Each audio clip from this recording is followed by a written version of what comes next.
Hi guys! Welcome to our YouTube channel. Ngayong araw ay tuturuan ko kayo kung paano kumuha ng PhilHealth MDR o Member Data Record online.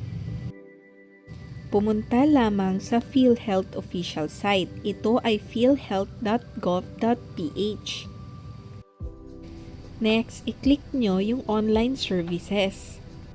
Next, i-click ang membership portal at mag-login. Ilalagay nyo lang dito yung PhilHealth number nyo tapos yung password. Makikita nyo dito yung members information ninyo. I-review nyo lang kung tama. Kung okay na yung information ninyo, i-click nyo lang yung button na Print MDR. Pwede din kayong makakuha ng PhilHealth MDR via walk-in application. Pumunta lamang sa nearest PhilHealth office.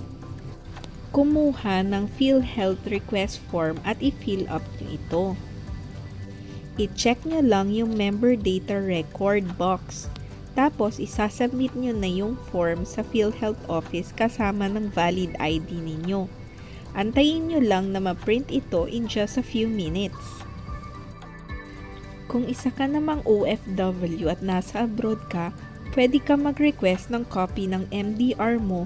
Email nyo lang po yung ofp@philhealth.gov.ph. At dyan na po nagtatapos ang ating video. Sana po ay may natutunan kayo at nasagot namin ang inyong mga katanungan.